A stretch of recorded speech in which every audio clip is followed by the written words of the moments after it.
ఏపీలో వైఎస్ఆర్సీపీ కార్యకర్తలపై జరుగుతున్న దాడుల గురించి దేశమంతా తెలిసేలా పోరాటం చేస్తా ఉన్నారు ఎంపీ అయోధ్య రామిరెడ్డి. పార్లమెంట్లో గళం వినిపిస్తా ఉన్నారు. రాష్ట్రపతి ప్రధాని మోదీకి ఫిర్యాదు చేస్తామని అన్నారు.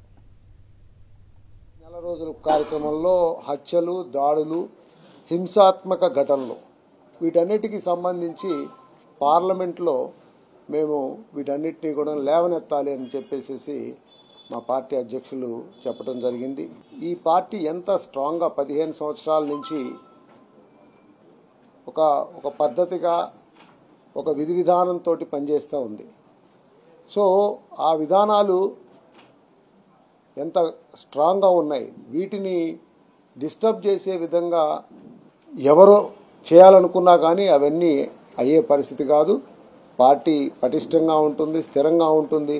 క్యాడర్కి అంతా కూడాను భరోసా ఇచ్చే విధంగా మా నాయకత్వం ఉంటుందని చెప్పి తెలియజేస్తున్నాం. ఇలాంటి ఘటనల వల్ల ప్రజల్లో విపరీతంగా ఒక నెగిటివ్ ఒక భయాందోళన వస్తున్నాయి. ఇప్పుడు నిన్న చూస్తే వినుకొండలో జరిగినటువంటి హత్య, అది చూస్తే మీరు అంతకుముందు దాళ్లు, అలాగే మిథున్ రెడ్డి గారి ఇంటి మీద, రెడ్డప్ప గారి ఇంటి మీద వేసినటువంటి రాళ్లు, ఈ దాళ్లు ఇవన్నీ కూడాను ఖచ్చితంగా మనుషుల్లో ఒక రకమైనటువంటి ఒక భయాందోళనకు వచ్చేస్తున్నాయి.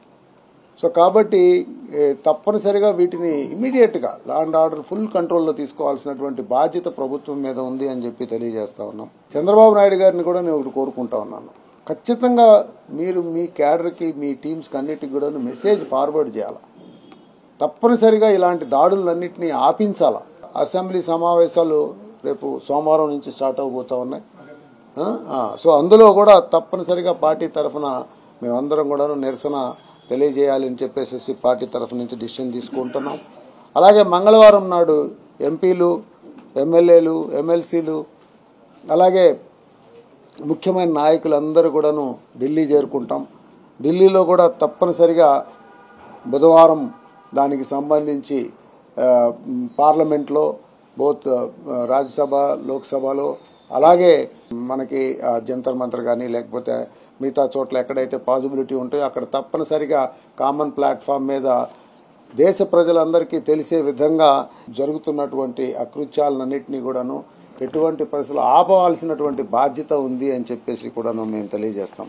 రాష్ట్రపతి గారిని, ప్రధానమంత్రి గారిని, కేంద్ర హోంమంత్రి గారిని వాళ్ళందరినీ అపాయింట్మెంట్స్ కోరటం జరిగింది. తప్పనిసరిగా మేము ఖచ్చితంగా ఈ ఇష్యూస్ అన్నింటినీ కూడా వాళ్ళకి కన్వే చేసి ది ఇంపార్టెన్స్ యాక్చువల్లీ ఇక్కడ ఆంధ్రప్రదేశ్లో జరుగుతున్నటువంటి ఈ ప్రస్తుత రాజకీయ పరిణామాల్లో ఏ రకమైనటువంటి భౌతిక దాడులు జరుగుతున్నాయో వాటిని ఆపాల్సినటువంటి ఇంపార్టెన్స్ని మేము తెలియజెప్పేదానికి కూడా చేస్తూ ఉన్నాం.